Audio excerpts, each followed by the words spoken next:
ingin mengucapkan terima kasih pada Bapak Ibu Dewan Guru yang telah meluangkan waktunya untuk mengikuti kegiatan yang diselenggarakan oleh salah satu dari rekan kita, yaitu Bu Ovila, untuk melaksanakan sebagian dari kegiatannya, serangkaian tugas-tugas dari program guru penggerak yang sedang diikuti dan sedang dilaksanakan, dan saya mengucapkan terima kasih. Pada kesempatan siang hari ini, di rangkaian kegiatan Bu Ovi pada kesempatan ini sampai ke kegiatan diseminisasi budaya disiplin positif. Kemudian yang kedua, saya ucapkan juga selamat berjuang, selamat berusaha kepada Ibu Ovila dalam mengikuti rangkaian kegiatan calon guru penggerak. Mudah-mudahan dengan langkah dan gerakan Bu Ovi ini akan membuahkan hasil, akan membuahkan suatu karya sehingga dapat memajukan SD kita tercinta ini. Dan harapan saya juga nanti akan bisa menarik, akan bisa menggandeng teman-temannya yang belum ikut calon guru penggerak. Nanti biar kalau melihat di SIM PKB waktunya langsung bisa ikuti langkah Bu Ovi untuk mengikuti bagi yang masih muda. Kalau untuk saya dan Budara itu sudah goodbye. Karena dulu aturannya 50 tahun ke atas sudah tidak bisa, tapi karena ada beberapa dulu dari PGRI itu meminta sehingga sekarang ini bisa. Tapi kalau usia 50 tahun itu mengikuti guru penggerak, rasa saya itu tidak semuanya orang bisa. Karena di usia 50 tahun ini segala sesuatunya itu sudah kendor semangatnya, kendor cara berpikirnya, kendor IT-nya, dan kendor segala sesuatunya. Jadi saya harapkan kepada Bapak Ibu yang masih muda, masih perjalanannya panjang, masih mempunyai waktu, itu silahkan nanti mengikuti langkah Bu Ovi sehingga kita dapat mewujudkan SDN kita ini yang dianggap orang itu terpencil, bahkan mau masuk aja kalau musim hujan habis digeledah ini setengah mati. Itu mudah-mudahan tidak kalah dengan SD-SD yang di luar sana, SD-SD yang di tengah perkotaan. Jadi semangat, pesan saya untuk Bapak Ibu Dewan Guru untuk mengikuti langkah Bu Ovi.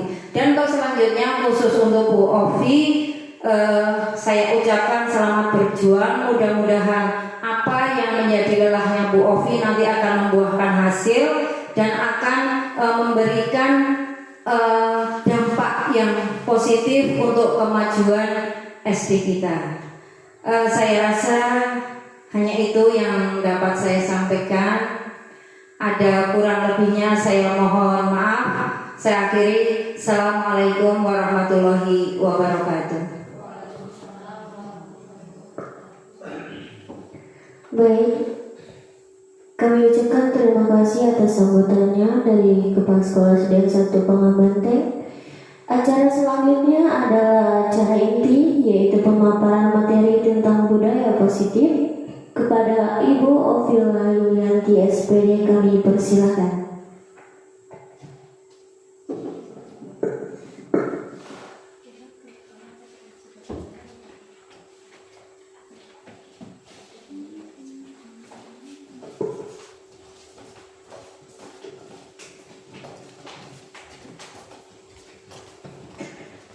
Bismillahirrahmanirrahim. Assalamualaikum warahmatullahi wabarakatuh. Alhamdulillah, puji syukur atas nikmat Tuhan. Untuk yang kedua kali saya mempresentasikan di depan Bapak Ibu rekan saya terkait tugas saya. Berikut ini adalah salah satu tugas saya, Bapak Ibu. Tugas saya modul 1 yang keempat, di mana saya harus membuat aksi nyata yang sudah saya dapatkan pembelajaran modul 1.4, yaitu diseminisasi penerapan budaya positif yang ada di lingkungan sekolah saya, SDN 1 Pangkalan Banteng. Perkenalkan terlebih dahulu, meskipun Bapak Ibu sudah mengenal saya, halo Sobat Terdidik, saya Vila Yulianti, CGP Angkatan 11 dari Kabupaten Kobar, mengajar di SDN 1 Pangkalan Banteng. Bapak Ibu, ini sebelum saya nanti ke depannya itu banyak hal yang akan saya sampaikan kepada Bapak Ibu terkait apa-apa yang sudah saya dapatkan kemarin. Memang di sini saya harus menyampaikannya kepada rekan-rekan saya. Kalau bisa memang sepertinya harus lebih banyak lagi, tetapi tidak masalah. Yang ada ini sudah cukup membantu sangat. Bapak Ibu, sebelum saya nanti mempresentasikan hasil selanjutnya, mungkin yang pertama adalah kegiatan pemantik dulu. Kalau biasanya kalau kita belajar itu ada pertanyaan pemantik, tetapi ini kita tidak belajar. Jadi saya ingin melakukan kegiatan pemantik. Nah, di sini saya ingin yang saya lihat untuk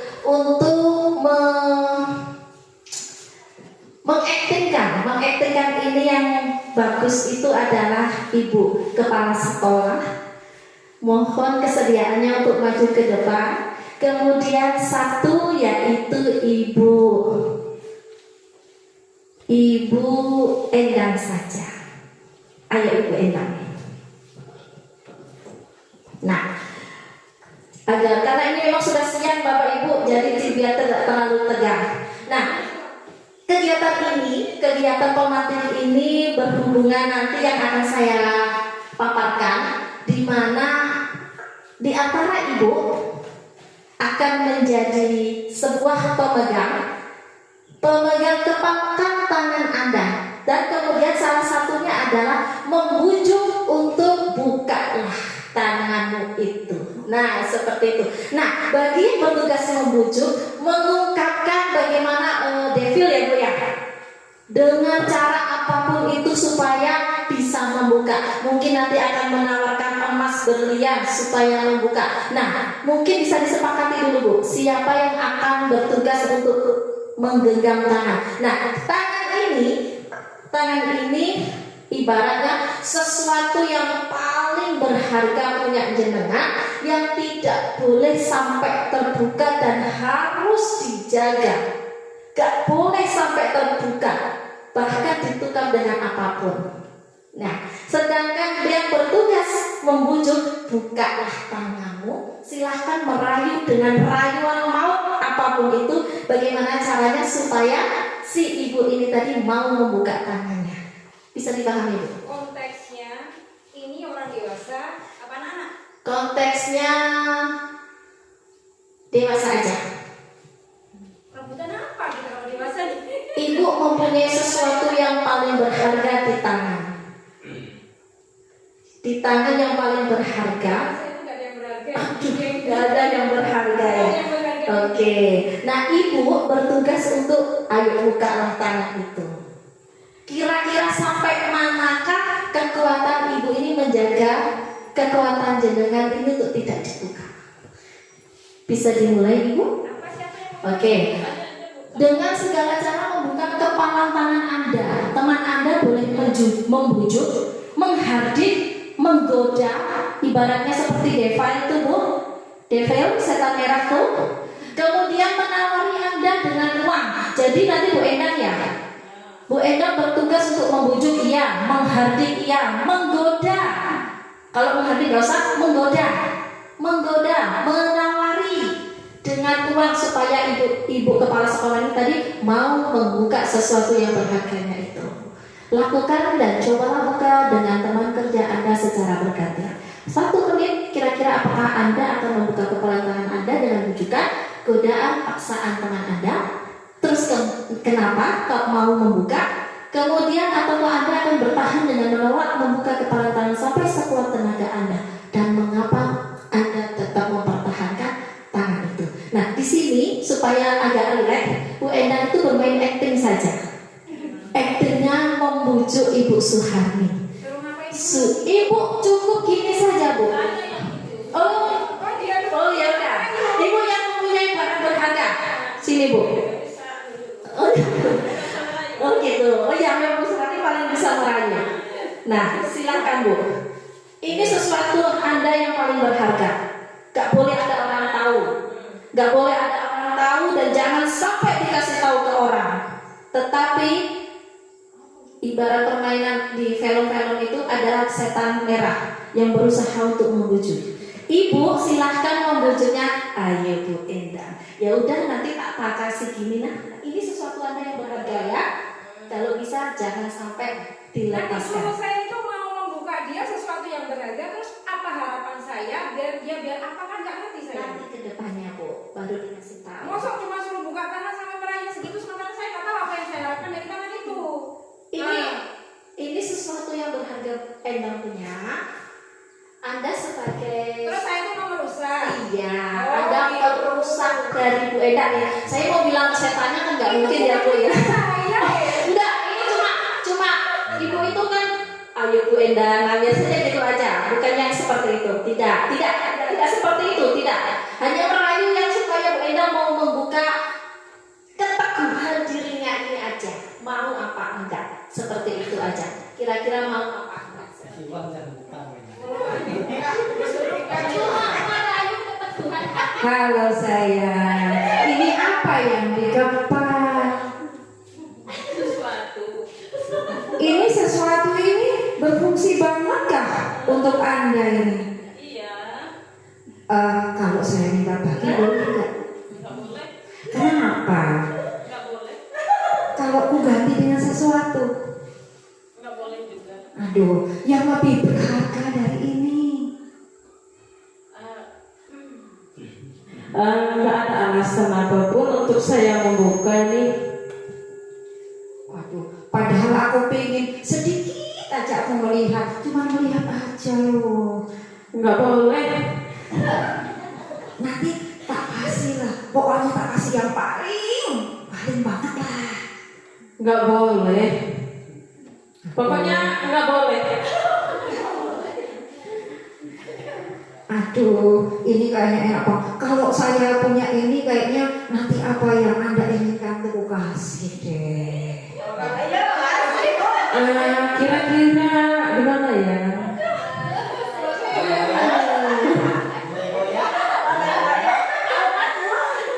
Gimana ya? Pikir-pikir dulu. Jangan lama-lama mikir, aku lo pengen banget. Aku lo sayang sama dia. Ini loh kayaknya tuh bahaya. Nanti kalau nggak dibuang ini, aduh bahaya. Nanti tak kasih apa yang kamu. Pikir-pikir dulu ya. Jangan lama-lama. Nggak boleh kayaknya. Aduh, ini nih nanti tuh bahaya loh. Ini bisa akibatnya, aduh nggak bagus. Mendingan ini dibuka aja. Nanti aku ganti apa yang kamu mau. Ayo jangan mau apa nanti. Tapi nggak boleh nih. Kenapa Ini kan nggak sesuatu boleh? yang berharga. Tapi kan berharga itu ada dua macam. Berharga nanti ada yang membahayakan, berharga nanti ada yang menguntungkan. Nah tak lihat di sini ini kayaknya bahaya. Mendingan dibuka aja deh. Daripada nanti di sini ada apa-apanya. Kan kasihan. Bentar ya. Pikir-pikir dulu.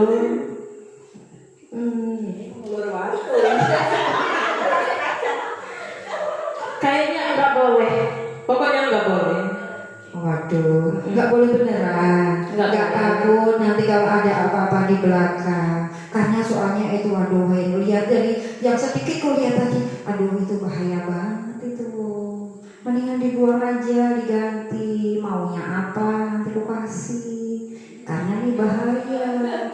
Sekarang kan enak, tapi ini akibatnya nanti lo di belakang, aduh, sedikit aja. Kalau nggak boleh semua ya sedikit aja, lo nggak apa-apa. Tapi nggak boleh, ini kan sangat berharga. Oke, sudah. Ibu minta tolong tangannya Ibu Kepala Sekolah dan Ibu Endang. Terima kasih. Bapak Ibu, di sini terkait dengan kontrol diri. Nah, yang ingin saya bahas di sini adalah terkait dengan kontrol diri. Bisa nggak sih kita itu mengontrol diri kita untuk melakukan hal yang baik, atau malah biasa aja lah, mau yang buruk aja nggak apa-apa, nggak ada orang yang tahu. Nah sebelumnya, apakah berbeda atau sama jawabannya? Bila mana berbeda, kira-kira mengapa? Untuk Nah, Bapak Ibu, untuk membangun budaya yang positif, sekolah itu perlu menyediakan lingkungan yang positif, yang aman, nyaman, agar murid-murid mampu berpikir, bertindak, dan menciptakan dengan merdeka, mandiri, dan bertanggung jawab. Salah satu strateginya. Next Pak. Nah, di sini yang memegang kendali tentu kita sendiri. Kita mau berbuat apa? Kebaikan itu yang bagaimana? Kita yang bisa mengendalikan, bukan atas dasar dari orang lain, paksaan orang lain, karena orang lain. Kita mempunyai sesuatu berharga, ingin berbuat baik, nggak usah ingin disuruh orang lain, tapi kita sendiri, kendalikan kita sendiri, kontrol diri kita. Saya siap untuk berbuat baik, jadi tidak perlu dari orang lain. Apalagi kalau seandainya, mohon maaf, dari peragaan yang di depan tadi ada yang mengganggu lingkungan kita, lingkungan yang tidak mendukung dengan kegiatan kita. Itu kita yang bisa mengontrol diri kita sendiri. Kepala Kankarda kita sendiri. Apakah kita membuka atau menutup kepala tangan kita, itu tergantung pada diri kita masing-masing, sesuai dengan kebutuhan dasar kita saat ini. Seperti Bu Enda, ya Bu Enda, apapun itu jangan sampai terrayu, mau diberikan apapun. Kalau Ibu Enda ingin menjadi pribadi yang lebih baik untuk melakukan hal yang baik, tanpa meskipun ada teman-teman kita nanti, atau bukan teman, lingkungan kita. Nah, ini kebiasaan di sekolah kita kan Bapak Ibu.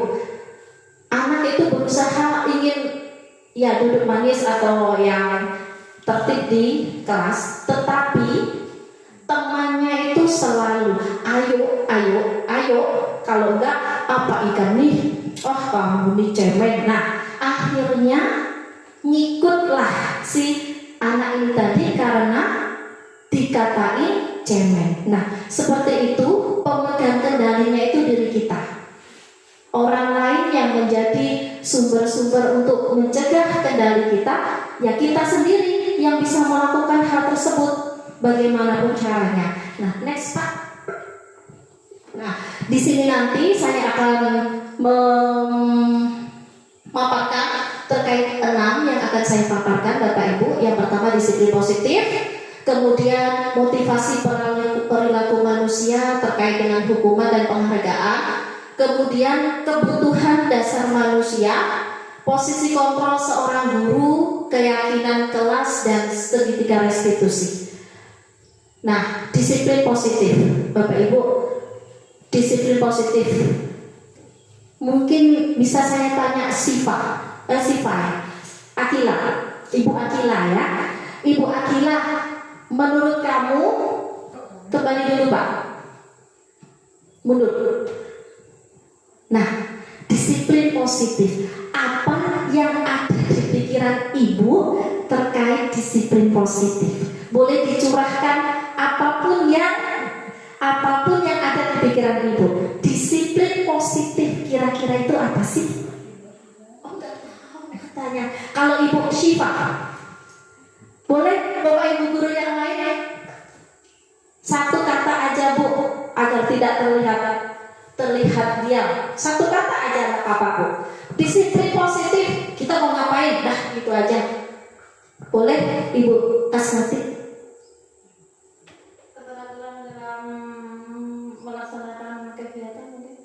keteraturan dalam melaksanakan kegiatan. Kalau yang namanya disiplin ya Bu ya, apapun jawabannya yang menyangkut peraturan itu pasti benar ya Bu ya. Nah, disiplin positif di sini ini tadi. Nah, cara penerapan disiplin yang mengajarkan anak bertanggung jawab, menumbuhkan kesadaran diri berdasarkan nilai-nilai kebajikan. Nah, di sini Bapak Ibu, disiplin yang menumbuhkan nilai-nilai kebajikan, nilai-nilai yang baik, nilai-nilai yang akan kita tumbuhkan kepada seorang anak tersebut. Next Pak.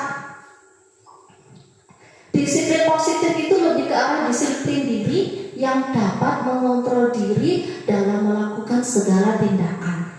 Bagaimana cara kita untuk mengubah anak-anak itu, kalau mengubah sepertinya sedikit sulit, tapi perlahan-lahan membiasakan kepada anak-anak untuk mengontrol diri dalam melakukan segala tindakan. Next.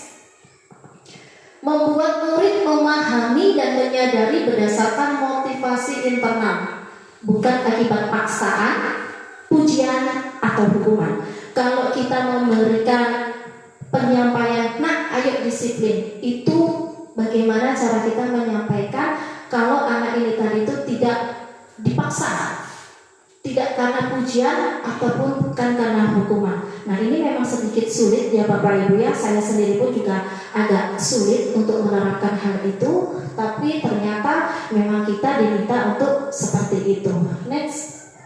Nah, ini loh kata William Glasser pada teori kontrol. Ini Bapak William yang bilang, setiap perilaku perbuatan memiliki suatu tujuan.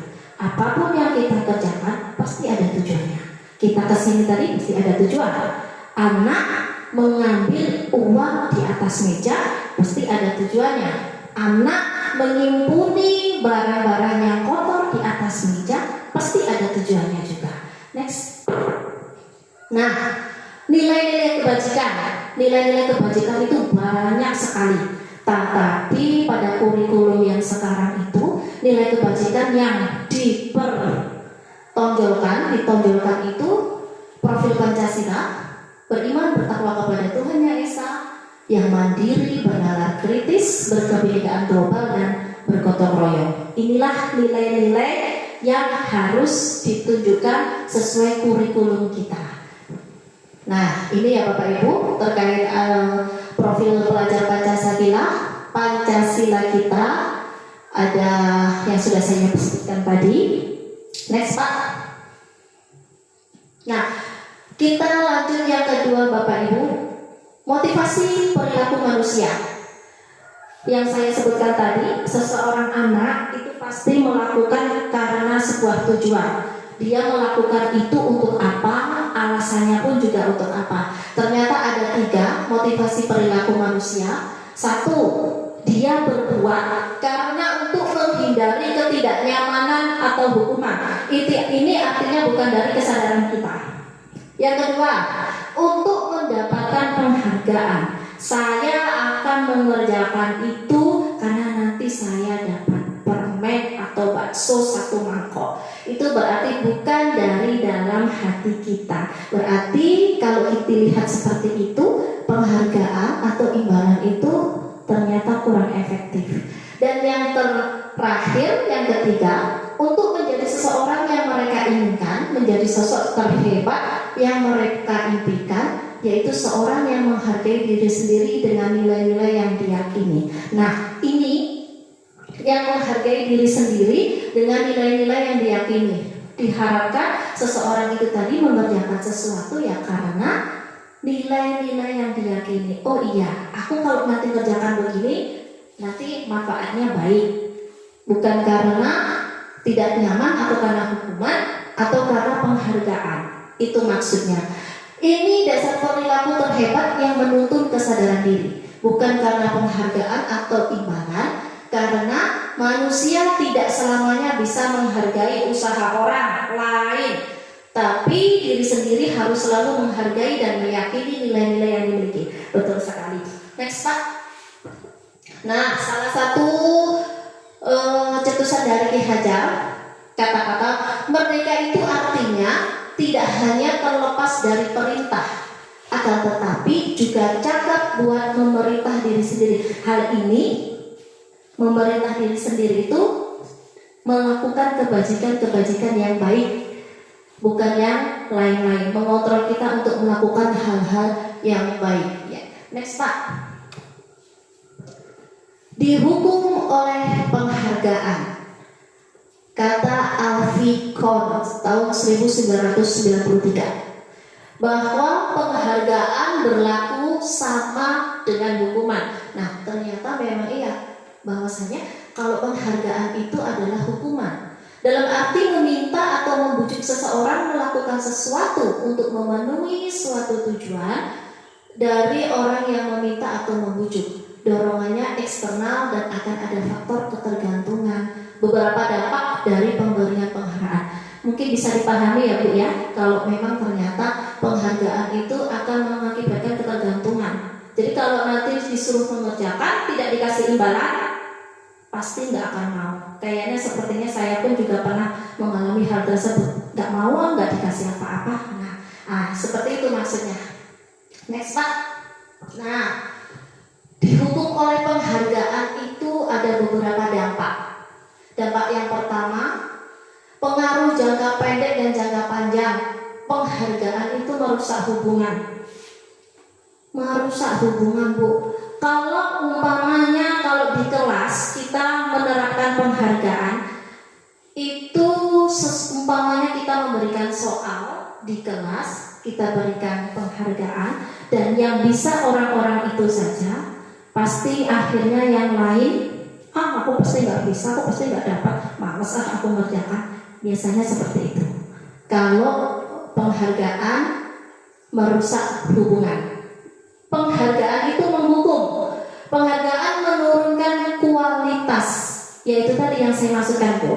Kalau kita banyak memberikan penghargaan, akhirnya kita malas untuk bertindak karena takut, bukan takut. Karena kalau kita nanti tidak mengerjakan, kita tidak akan dikasih penghargaan.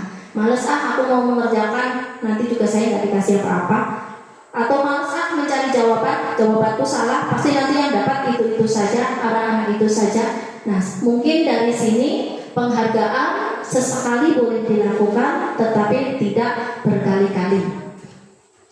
Penghargaan mengurangi motivasi intrinsik, menjadi malas untuk mengerjakan. Penghargaan itu tidak efektif karena penghargaan mematikan kreativitas. Males mau bergerak Bu. Kalau seandainya kita memberikan pembelajaran sama anak yang bisa-bisa saja, terus kemudian itu bisa, ayo kamu kerjakan. Yang lain belum menjawab, dia sudah duluan, akhirnya yang menjawab dengan benar, dia mendapatkan hadiahnya. Nah, makanya penghargaan itu bisa dikatakan sedikit dihindari, sedikit, tetapi ada kalanya bisa dilakukan, tetapi di lain hal-hal. Next Pak. Nah, Bapak Ibu, ini terkait hukuman atau konsekuensi. Hukuman atau konsekuensi. Kalau tindakan guru, nah di sini ada tindakan-tindakan Pak. Kalau mencatat 100 kali di dalam buku, ini sering saya dulu pada saat SD, tapi bukan saya, teman-teman saya, kalau dia nggak masuk atau dia melakukan kesalahan itu disuruh mencatat sampai 100, atau kalau nggak disuruh mencatat 1 lembar, 2 lembar bolak-balik. Nah, ini saya tidak akan terlambat lagi karena terlambat ke sekolah. Hukuman atau konsekuensi Bapak Ibu? Bapak Ibu? Hukuman atau konsekuensi? Hukuman. Lari mengelilingi lapangan basket 2 kali karena terlambat hadir di sekolah. Hukuman. Murid diminta push up 15 kali karena tidak menggunakan masker ke sekolah. Hukuman. Mengganti kertas tugas teman yang telah dicoret-coret. Konsekuensi. Membersihkan tumpahan air di meja tugas sendok pada saat belajar? Konsekuensi. Meminta murid tidak mengenakan sepatu seharian di sekolah karena tidak mengenakan sepatu hitam. Konsekuensi atau hukuman, Bu? Lari mengelilingi lapangan basket 2 kali karena terlambat 10 menit pelajaran PJOK. Ayo, next Pak Rijal. Disinilah jawabannya. Jadi yang nomor 6 itu hukuman. Kalau nomor 7 itu dibilang konsekuensi. Kenapa? Karena dia lari pada saat pelajaran PJOK. PJOK itu memang lari-lari untuk pemanasan seperti itu. Tetapi kalau nomor 1 ataupun nomor 2, 3 itu karena dia tidak pada pelajaran PJOK. Next. Nah, disinilah hukuman, konsekuensi, dan restitusi. Kalau hukuman itu sesuatu yang menyakitkan pasti terjadi. Kalau konsekuensi harus terjadi. Kalau restitusi merupakan pilihan. Jadi nanti di belakang ada terkait restitusi, Bapak Ibu. Restitusi itu apa? Nanti penjelasannya di belakang. Kemudian kalau hukuman jelas tidak nyaman untuk anaknya pada jangka panjang. Bisa jadi pendendam. Aku dulu pernah diancurkan sama ibu itu tak ingat sampai tua. Apalagi SD. SD itu paling ingatan memori yang tajam, bisa diingat sampai tua. Kalau konsekuensi tidak nyaman untuk murid, anak untuk jangka waktu pendek saja. Tidak nyaman itu sedikit, Bu, tapi tidak apa-apa. Kalau restitusi menguatkan untuk murid, anak dalam jangka waktu panjang. Terus akhirnya murid atau anak akan tersakiti, itu kalau hukuman. Kalau konsekuensi, murid dibuat tidak nyaman karena membersihkan tukangan tadi. Tapi karena konsekuensi ya mau nggak mau mengabaikan untuk ketidaknyamanan. Murid anak mendapatkan penguatan. Next Pak. Nah, sudah yang ketiga Bapak Ibu. Yang ketiga adalah membuat keyakinan kelas. Bapak Ibu, apakah masih ada di sekolah kita yang belum menerapkan membuat keyakinan kelas? Sudah semua? Sudah semua. Nah, keyakinan kelas itu adalah keyakinan kelas. Next. Oke, nanti dulu Pak. Berarti nanti yang nomor 4 digeser ke belakang aja Pak ya. Keyakinan kelas. Bapak Ibu, kemarin kalau kita membuat keyakinan kelas, ini dulu itu jarang membuatnya. Ternyata setelah sesuai eranya kita dituntut untuk membuat keyakinan kelas. Bahkan kalau ketemu sama guru yang lain, kamu bikin nggak keyakinan kelas? Kamu buat nggak keyakinan kelas? Nah, keterlibatan antara guru dan murid, muridnya juga, gurunya juga, tidak hanya guru yang membuatnya. Nah, next Pak. Next lagi, ini nanti, nah ice breaking. Ice breakingnya Pak Fitri, boleh nyanyiin lagu kesukaan bapaknya biar ditebak judulnya sama ibu-ibu. Bapaknya siapa? Bapaknya Pak Fitri. Kalau bapak saya di Bangka. Bapaknya. Ayo ibu-ibu ice breakingnya sedikit anu. Pak Fitri lagunya apa? Terserah bapak kan ice breaking. Ayo. Oh ini lagu, saya pernah mendengar kemarin. Oh ini lagu kesukaan bapak saya, gitu katanya. Iya. Bapak saya. Iya. Bapak saya. Iya. Alhamdulillah. Bapaknya Pak Fitri. Nanti biar dijawab sama Ibu Suharni, Ibu Kaswati. Dengan lagu-lagu itu. Apa judulnya? Ayo Pak Fitri. Siapa bapaknya dulu Pak? Ayo, aja ya. Iya. Lagu kesukaannya yang Iya. dia. Iya. Bapaknya pernah nyanyi apa? Nanti biar ditebak judulnya sama rekan-rekannya. Biar mendengar suaranya Pak Rizal. ice breaking dulu biar gak melulu sama kegiatan. Sambil mendengarkan suara teman kita. Siap Pak Fitri? Siap. Oke, siap Pak Fitri. Lantunkan lagunya. Ditutup dulu judulnya, nanti juga udah.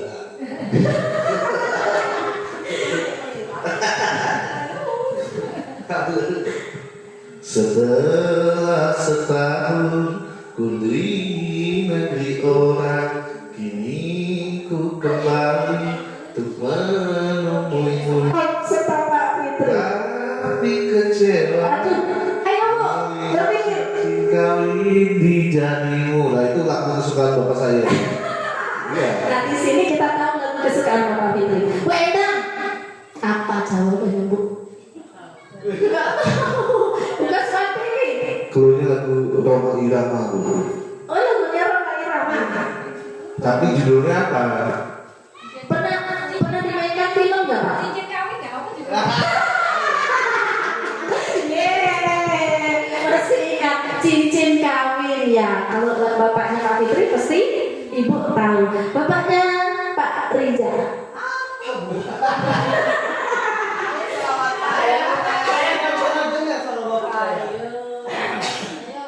Ayo, Pak, yang biasa.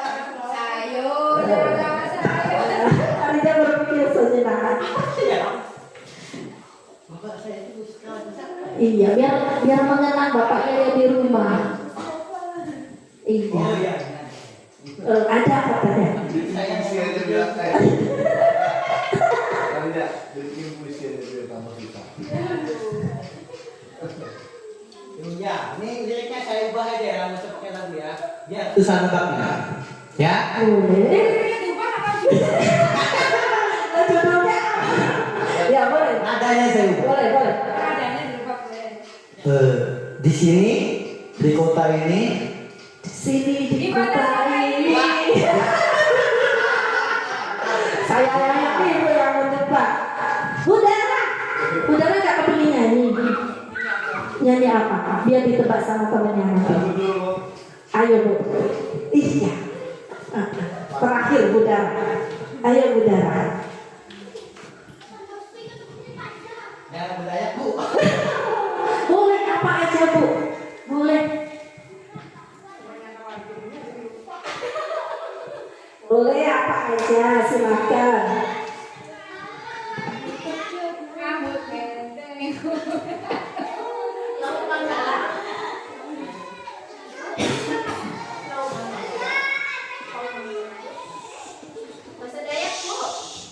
Boleh dicoba ditebak. Mambese aku mambese Mambese tulakan dipa Ayo juga. Ayo lagu. Mang Bese judulnya nih. Ayo apa dulu ya? Lain Bu. Bukan laut berjalan bukan. Soalnya liriknya beda. Nah, ayo ya. Ayo aku beda. Ayo. Nggak ada Pak Fitri berarti yang tahu. Apa Pak Fitri? Bukan, udah tahu. Nggak tahu. Ini kan habis ya. Ya. Biasa Bu, nyanyikan lagu sekali lagi Bu. Iya, dinyanyikan pakai habis Bu. sampai habis. Mambese aku mambese Mambese tulakan dipa Wangkani tege panganten hendak basami. Oke, terima tangan dulu. Ulu badede menyambut panganten raja seandau limbah teh panganten dumaka itu atiku tarewen ulu jeduma batiup riut kamuang atiku hendak kulana mambese aku mambese buli kadipa. Oke, ternyata Bu Dara ahli menyanyikan lagu Dayak. Apa judulnya Bu? Pengantin. Pengantin. Pengantin Bu. Pengantin. Satu pengantin. Fitri orang langka, tahu jadinya. Oke, next. Pak, sudah ya Bu ya, ice breaking-nya. Kita lanjutkan untuk keyakinan kelas. Bapak Ibu pasti semuanya sudah tahu keyakinan kelas tidak perlu dibacakan. Kalau keyakinan kelas itu dibuat oleh murid untuk murid itu dengan gurunya. Muridlah yang menulis supaya nanti itu kedepannya, oh iya, aku kemarin sudah nulis ini, aku nggak akan berbuat ini. Itu yang diharapkan kayak dari keyakinan kelas itu. Jadi muridnya yang membuat. Jadi nanti tidak ada dasar paksaan. Tidak ada paksaan, ayo kamu harus begitu. Tapi diharapkan di sini diharapkan kalau murid nanti sudah menulis itu untuk dilaksanakan dengan kesadarannya di sendiri. Nah harapannya kita kursi seperti itu. Tapi nyatanya di lapangan kurang dari itu. Tidak masalah. Next Pak. Nah di sini dari peraturan-peraturan yang kita buat. Keyakinan kelas, contohnya di sini selalu mengembalikan buku di tempatnya. Nah, kalau ada siswa yang membuat itu bentuk dari tanggung jawab. Kemudian dilarang mengganggu orang lain, menghormati orang lain dan diri sendiri. Itu harapan. Nah, dari sebanyak ini Bu, Bapak Ibu, itu harapan kita. Harapan kita pada saat kita membuat keyakinan kelas, diharapkan anak-anak ini tadi tertanam. Ya, aku akan menerapkan ini karena ini sudah aku tulis. Tidak karena aku lupa, besok lupa, dia mengulangi lagi. Tidak itu yang diharapkan. Mudah-mudahan. Next Pak.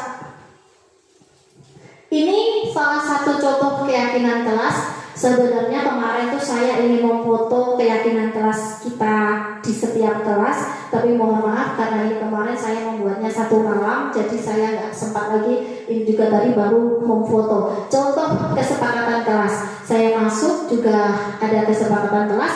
Kalau nanti anak-anak melanggar kesepakatan itu, tidak setelah saya mengikuti kegiatan ini Bu, jarang saya sebenarnya itu pemarah sayanya. Saya kalau tidak melihat anak yang tidak disiplin, kita sudah nulis, kenapa kamu langgar? Itu saya tuh ingin marah. Ternyata marah bukan solusi. Oke lah, baiklah. Kita kembalikan dia pada tulisannya, keyakinan kelasnya. Kita lu sudah begini, kok kenapa dilanggar? Diharapkan anak ini tadi itu tersentuh hatinya untuk tidak mengulangi lagi, bukan karena dipaksa. Harapannya seperti itu. Next. Nah, di sini ada studi kasus. Studi kasus tapi nggak masalah. Studi kasus Bapak Ibu ini sebetulnya berhubungan dengan 5 Bapak Riza. Mohon maaf, coba saya carikan yang 5 kebutuhan dasar sebelum ini. Oke, di depan. Belum saya kembalikan, mungkin tadi saya pas kemana-mana. Nah, ini nanti langsung ke sana tadi Pak Riza ya. Nah, ini yang keempat. Yang keempat yang akan saya sampaikan yaitu tentang kebutuhan dasar manusia. Kita manusia ternyata mempunyai 4. Ini berdasarkan siapa ya Bapak Ibu kemarin? Lupa, saya ingin menggambarkan orangnya di situ juga tadi lupa. Maslow, betul sekali Bu. Saya lupa tadi Bu. Kebutuhan dasar manusia itu menurut Maslow ada 5. 1. Bertahan hidup. 2. Membutuhkan kasih sayang. 3. Penguasaan, kebebasan, dan kesenangan. Sebenarnya ternyata setelah saya pelajari, kita itu membutuhkan 5 ini. Ini kalau tidak dapat di kita, pasti kita akan melanggar itu dengan menerapkan budaya yang jelek kepada teman kita. Kalau kita tidak terpenuhi kebutuhan 5 itu. Nah, misalnya contohnya saya kasih satu kasus yang Ibu Zulaika tadi, Bapak. Nah, satu kasus ini bisa sudah mencakup jawaban dari 5 kebutuhan dari seorang manusia. Tentu banyak kasus-kasus yang lain, tapi saya mencantumkan satu kasus ini saja. Satu kasusnya yaitu Ibu Zulaikah, guru wali kelas 9, sedang bingung menghadapi ulah salah satu muridnya di kelas, Tommy namanya. Beberapa anak telah mengeluhkan kalau Tommy itu sering kali meminta bekal makan siang mereka dengan paksa. Jika Anda menghadapi situasi seperti Ibu Zulaikah, apa yang akan Anda lakukan menurut Anda? Nah, Pak Riza, kira-kira kalau sampean mempunyai murid yang seperti ini, kira-kira apa yang akan sampean lakukan?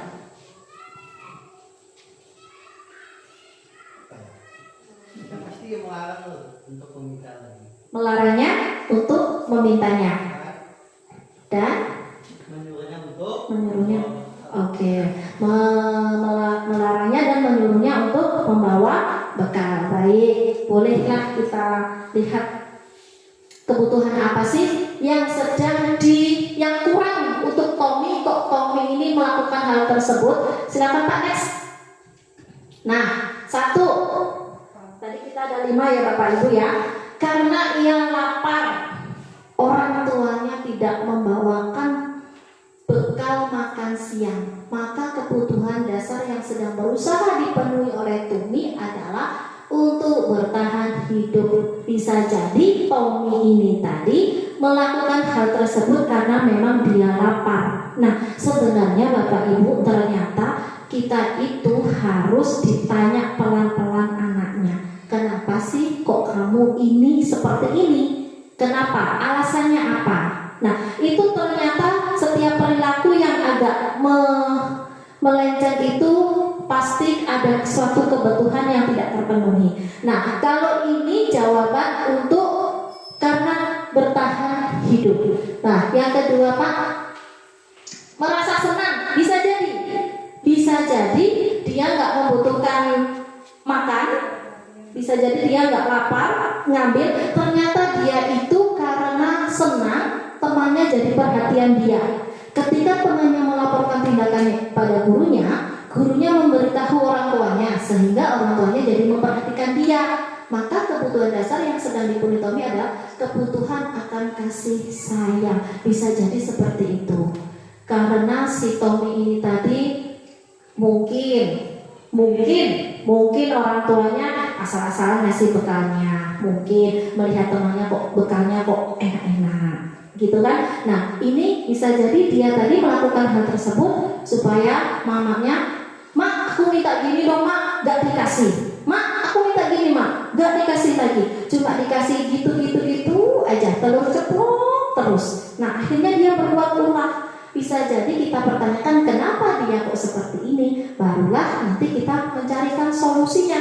Dia pasti ada jawaban melakukan hal tersebut. Kalau tidak karena kurang kasih sayang, bisa jadi karena lapar atau karena ketiganya yang sebelumnya, yang sesudahnya ini. Next Pak, yang ketiga. Karena temannya jadi takut dengan dia dan menuruti keinginannya, maka sebetulnya Tommy sedang berusaha memenuhi kebutuhan dasarnya akan kekuasaan. Ada Bapak Ibu, saya juga pernah menemui itu.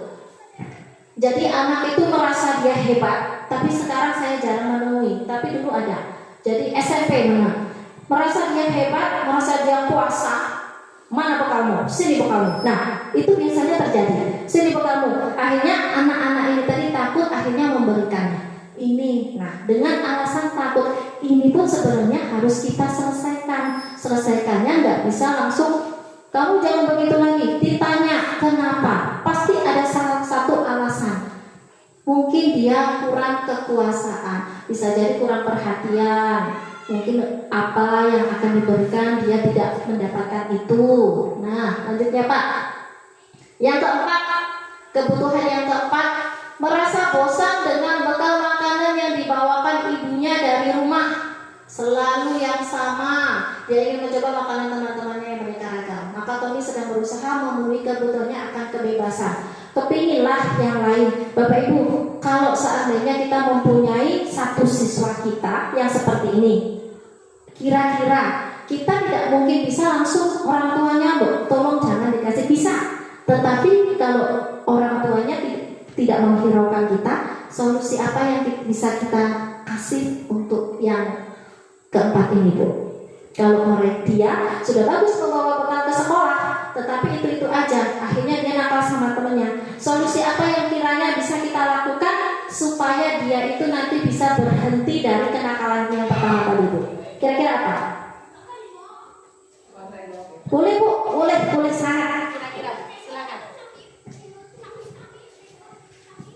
Pemikiran biasa, makanan yang mau yang lain-lain. Iya. Dia membawa bekal. Kita coba aja. Yang lain coba minta dengan dia kasih apa enggak? Kalau dia kasih, mungkin dia bisa kita pahami. Kalau dia nggak mau kasih, memang kelakuannya kayak gitu. Kita coba kamu paksa dia ngasih enggak? Kalau kamu nggak mau, berarti jangan memaksa orang juga minta punya orang lain. Nah itu alasannya. Jangan memaksa minta punya orang lain karena kamu nggak mau ngasih. Oh gitu, betul sekali, baik. Ya boleh, Bu, seperti itu. Boleh, jangan kita paksa ya. Kalau kamu nggak mau, maka kamu juga jangan seperti itu. Ya, boleh. Tetapi kalau saya di posisi keempat, Tommy ingin bekal yang lain, tapi teman-temannya bagus, kemungkinan saya akan menerapkan budaya berbagi. Kemungkinan. Tapi biasanya itu yang saya lakukan karena satu, keterbatasan orang tua itu pasti ada. Kadang orang tua sekarang rezekinya banyak, kadang besok ada yang beli ini juga susah, kadang ya Bu ya. Mungkin saya tidak bisa memaksa orang tua untuk tolong dong ini, nggak bisa. Tetapi solusi yang tidak memberatkan bagi orang tua dan yang lain, menerapkan kepada teman-temannya, berbagilah. Secuil, dua cuil, sesendok, dua sesendok, meskipun temanmu bekal bawaannya enak-enak. Tetapi, menurut saya kalau itu diterapkan, kemungkinan nanti kemudian ditumbuhkan jiwa kebesaran keikhlasan. Gak apa-apa, berbagi itu baik, berbagi itu bagus, nanti dapat pahala dan sebagainya. Itu nanti anak menyadari dari sini. Jadi kalau nanti ada teman yang cuma itu saja, bahkan ada kalau bakalnya itu aja, itu pasti dia minder.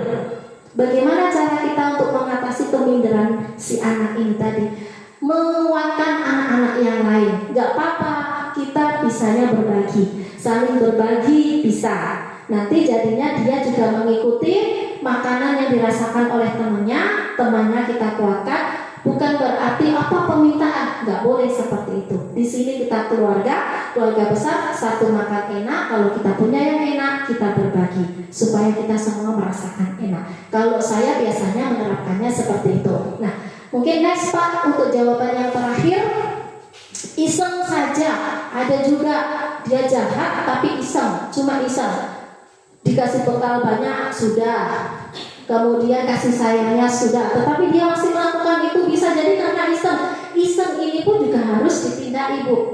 Kenapa? Kalau mungkin salah satu Bu Sultan ya Bu ya, itu tuh luar biasa. Itu sebenarnya harus kenapa ya dia seperti ini? Harus ditahui dasarnya apa. Nah, menikmati ekspresi wajah teman-temannya yang kesal karena diambil makanannya dan menurut dia ekspresi teman itu lucu, maka berarti Tommy sedang berusaha menutup kebutuhan akan kesenangan. Kurang senang Bu si Tommy ini, jadi mencari masalah sama teman-temannya supaya ditertawakan. Akhirnya hatinya senang, tuh kan dia lucu, ditertawain, kesenangan. Nah, ini juga diatasi. Sebenarnya harus mengatasi itu. Bagaimana caranya supaya Tommy ini tadi nggak jahil, terus membuat temannya menjadi malu, dimalu-maluin karena ditertawakan oleh temannya. Dia merasa senang. Next Pak. Yang kelima, posisi kontrol guru. Ada 5 dan 6, kita sudah nomor 5 Bapak Ibu. Nah, 5 posisi kontrol guru untuk menerapkan disiplin positif. Yang satu, guru itu bisa jadi penghukum, bisa menjadi pembuat rasa bersalah kepada anak, bisa juga menjadi teman, bisa juga menjadi pemantau, ataupun juga manajer. Ini pasti ada di kita. Kita pasti ada di 5-5-nya ini. Tetapi ternyata setelah saya pelajari, kita di antara kelima ini yang paling tepat yang mana Bu?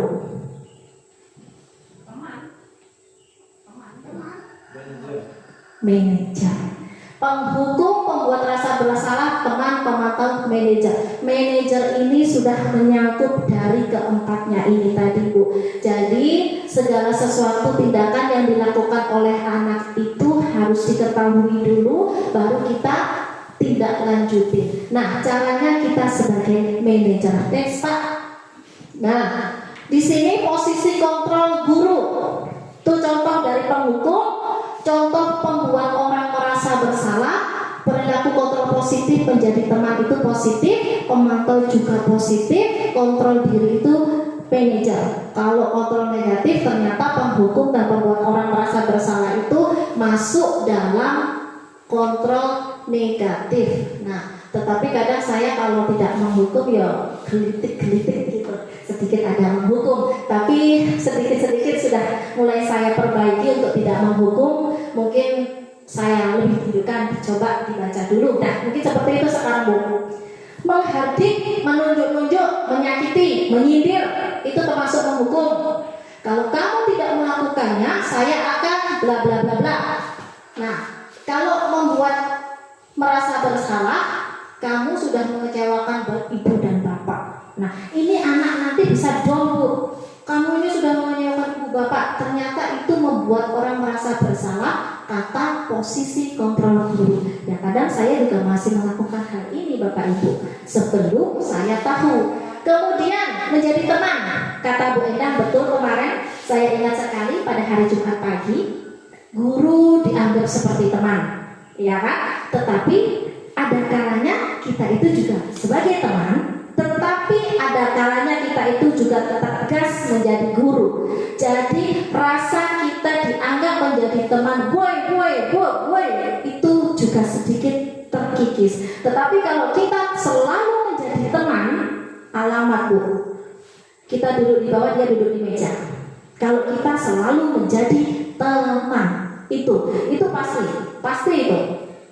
Lakukan untuk Bapak Ibu ya, sudah nanti Bapak Ibu bantu bereskan. Nah, melakukan kita menjadi teman itu di hal-hal tertentu, Bapak Ibu, jangan semuanya kita menjadi teman. Nanti kalau kita guru menjadi teman baik buat dia, itu bagus. Tapi kalau diterapkan untuk semuanya, ujung-ujungnya kita tidak dihargai murid. Itu benar ternyata.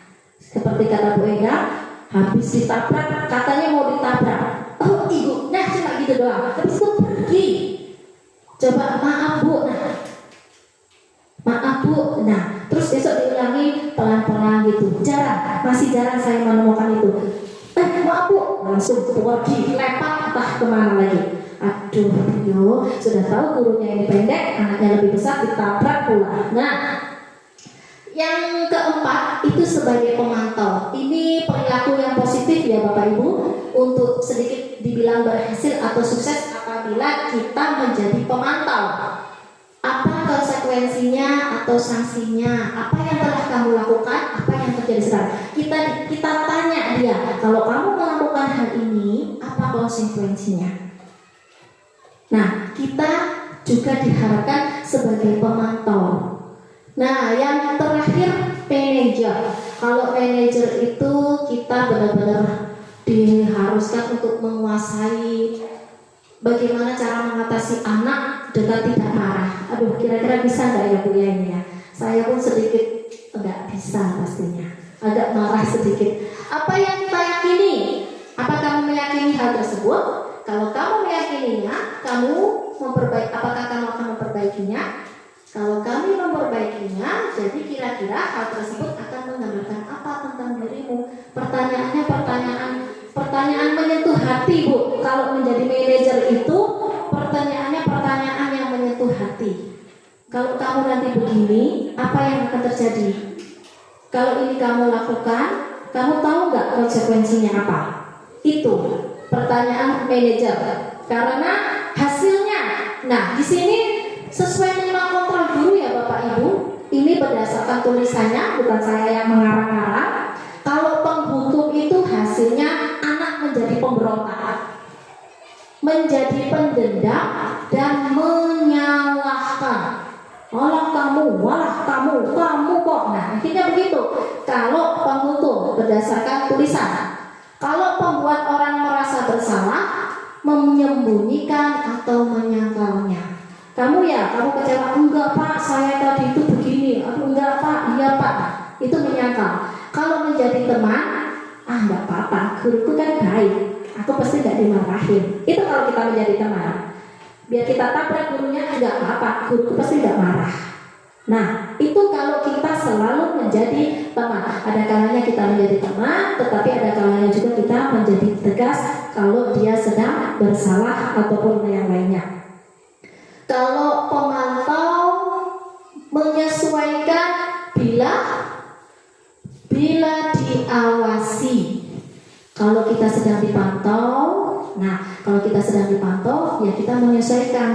Oh iya, aku sedang dipantau, aku harus sadar diri, gak boleh seperti ini. Nah, mudah-mudahan ini menjadi lebih baik.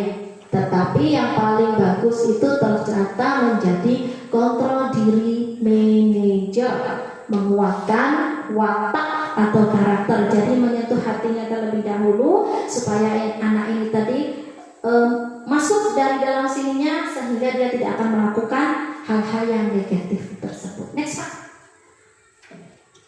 Nah, di antara kelima posisi kontrol tersebut, seorang guru sebaiknya menjadi manajer. Guru dapat berbuat sesuatu bersama murid, mempersilahkan murid bertanggung jawab, mendukung murid agar dapat menemukan solusi. Manajer di sini itu dicari dulu Bu, kenapa? Ya udah, kalau sudah silakan bertanggung jawab, kita kembalikan ke muridnya. Kira-kira kalau kamu ingin bertanggung jawab dalam bentuk apa? Seperti itu. Yang selanjutnya yaitu mendukung murid agar dapat menemukan solusi. Kita menjadi guru, kita dukung kalau dia bersalah tadi. Selain itu, posisi manajer mengacu pada restitusi yang dapat menjadikan murid sebagai manajer bagi dirinya sendiri, sehingga dapat tercipta identitas positif pada diri murid. Apakah Ibu Akina pernah melanggar budaya positif di sekolah? Ibu Akina pernah nggak melanggar budaya positif? Kalau pernah, coba sebutkan. Pernah. Apa itu? Oke, apa itu? Gak apa-apa sebutkan. Budaya positif apa? Hal buruk apa yang pernah kamu lakukan di sekolah? Padahal itu dilarang.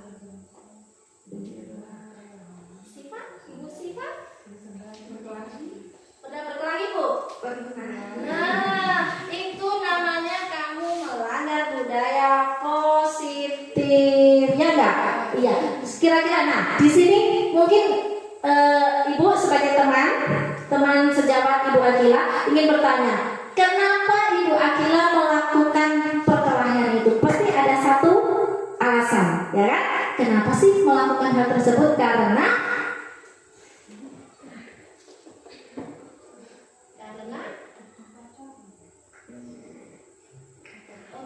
Ibu kira karena ingin dibilang hebat. Enggak ya?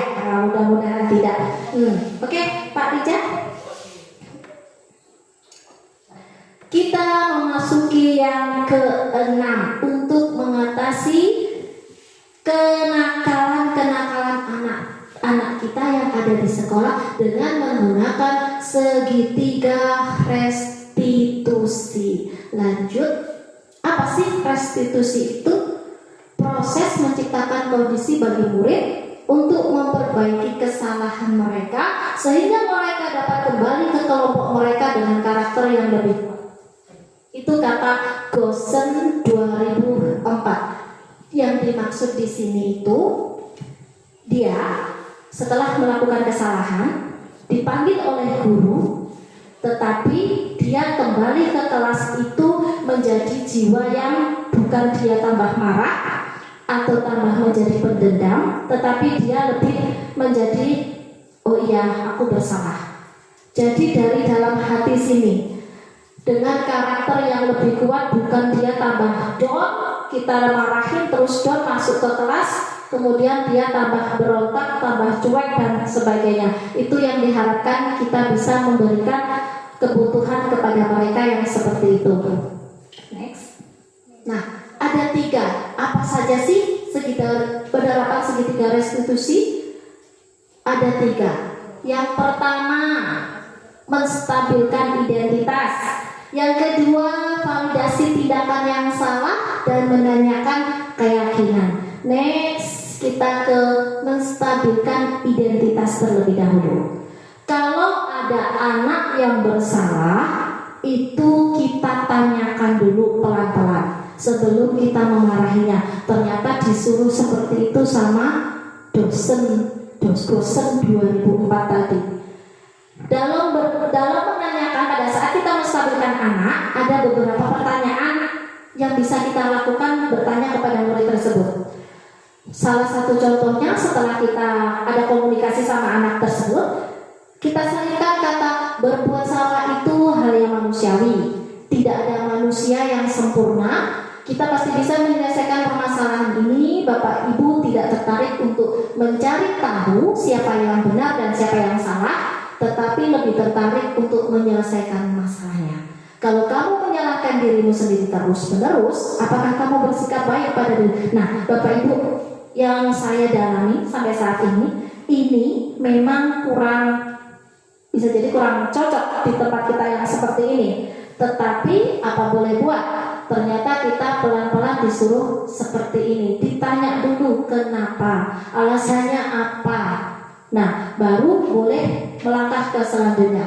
Yang kedua, Pak, setelah menstabilkan identitas, tindakan yang salah divalidasi. Berdasarkan prinsip setiap perilaku memenuhi kebutuhan yang tertentu, sehingga guru atau orang tua akan bergeser dari pemikiran stimulus respon menjadi proaktif, serta akan lebih mengenali dan mengakui kebutuhan murid atau anak. Nah, dalam hal ini membantu siswa mengenali basic kebutuhan yang ingin dipenuhinya. Ketika melakukan kesalahan, pada dasarnya setiap tindakan manusia tujuannya itu ada. Dia berbuat sesuatu itu pasti ada tujuannya. Nah, di sini setelah kita tadi menstabilkan identitas, kita boleh menanyakan. Kamu bisa saja kan melakukan hal yang lebih buruk, tapi kamu tidak melakukannya. Kamu pasti punya alasan mengapa melakukannya. Apa yang penting bagi kamu pada saat kamu melakukan kesalahan tersebut? Kamu boleh tetap berusaha menjaga sikap itu, tapi tambahkan sikap yang lain yang baru. Kemudian, maukah kamu belajar cara lain untuk mendapat yang kamu butuhkan tanpa harus memukul? Dan apakah kamu bisa melakukan dengan lebih baik besok lagi? Jadi Bapak Ibu, segitiga restitusi ini kita disuruh seperti Ibunda Paul, bertanya pelan, halus seperti Ibunda Paul. Dan saya sedikit belum bisa, tapi berusaha. Yang terakhir yaitu menanyakan keyakinan di kelas untuk memperkuat, memperingat kemarin kesepakatan awal yang sudah kita buat yang sedang dilanggarnya. Katanya kamu sudah bikin ini bersama teman-temanmu. Kenapa kamu langgar? Dia pasti ada alasan tertentu. Nah, bisa jadi kita sebagai guru dapat berkata, apa nilai yang kita percaya di kelas, nilai-nilai kebajikan apa yang telah kita sepakati, kelas yang ideal itu yang seperti apa sih? Kamu ingin jadi anak seperti apa? Nah, dan yang terakhir, apa yang kamu rasakan ketika kamu melakukan itu, kamu menjadi orang yang seperti apa? Nah, Bapak Ibu, mungkin saya ingin bertanya sebelum saya menampilkan tugas saya, video yang disuruh membuat restitusi dengan membuat satu permasalahan yang diselesaikan menggunakan segitiga restitusi. Nah, Bapak Ibu, mungkin Ibu Kaswati, Ibu Kaswati, hal selama menjadi di kelas 4, hal yang membuat Ibu sangat geram kepada murid tentang kenakalan yang dilanggar oleh anak itu contohnya seperti apa? Ya, mungkin tiap usil sama temannya. Itu udah paling berat. Oh, berarti masih umum ya Bu ya. Mungkin kalau Bu Istri paling berat, paling sangat-sangat luar biasa. Nah ini kalau ini sudah luar biasa. Kalau Ibu menjadi guru, harus mengatasinya juga harus luar biasa. Kalau Ibu Kaswati masih sedikit agak level umum. Di saya pun mungkin juga ada seperti itu. Kalau Ibu Dara kelas 2, anak yang paling melanggar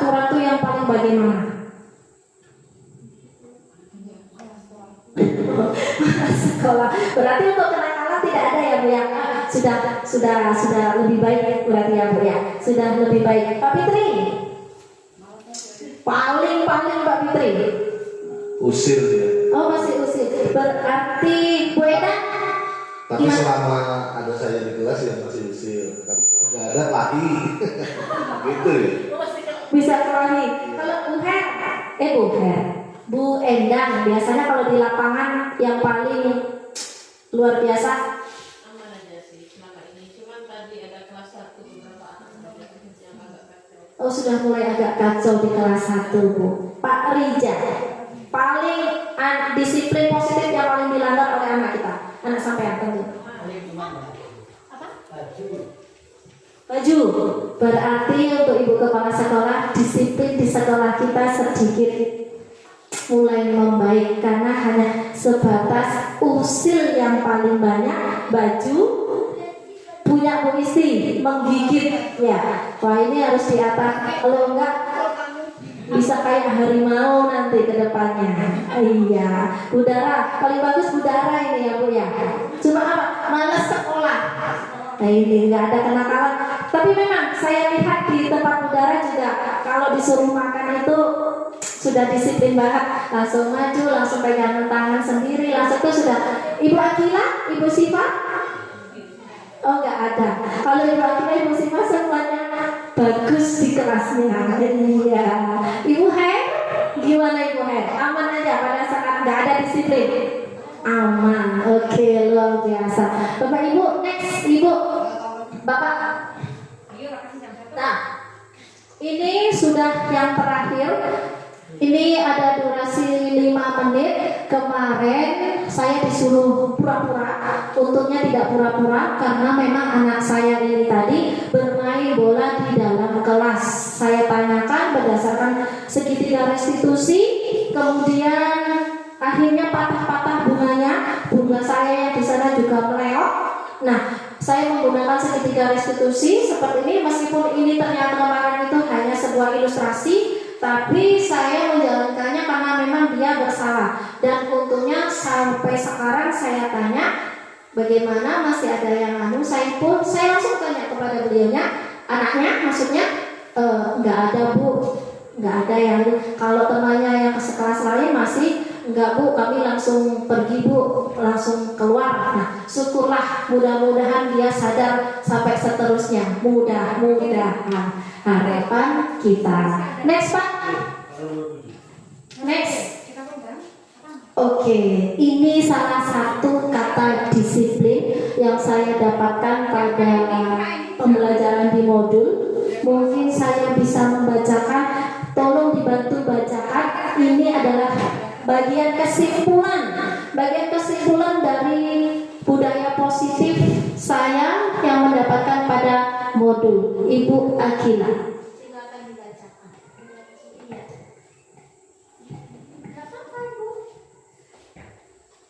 Dibaca Dengan kedisiplinan tidak apa-apa. Dengan kedisiplinan diri semua hal menjadi mungkin. Dengan disiplin tanpa harus diawasi. Dengan disiplin bekerja tanpa harus diperhatikan. Dengan disiplin tanggung jawab tanpa harus diminta. Sekali lagi Bu, berikan tepuk tangan untuk Ibu Akila dan Ibu Akila. Mudah-mudahan nanti kita Ibu Akila yang masih melanjutkan kuliah ya, nanti bisa berperilaku disiplin tanpa harus diawasi dan sebagainya. Siap? Oke. Bapak Ibu terima kasih, thank you. Demikian yang dapat saya sampaikan, saya paparkan. Kurang lebihnya saya mohon maaf, saya akhiri. Wassalamualaikum warahmatullahi wabarakatuh. Saya kembalikan kepada Ibu MC.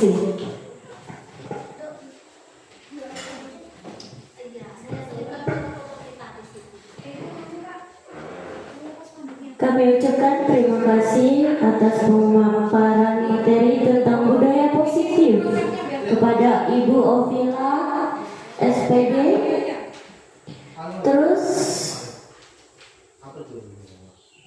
alhamdulillah telah sampailah Marilah kita tutup acara dengan mengucapkan hamdalah. Alhamdulillahirabbil alamin. Kami ucapkan terima kasih kepada Bapak dan Ibu yang telah meluangkan waktunya dan berkenan hadir pada acara kita pada pagi hari ini. Saya selaku pembawa acara mohon maaf atas salah kata ataupun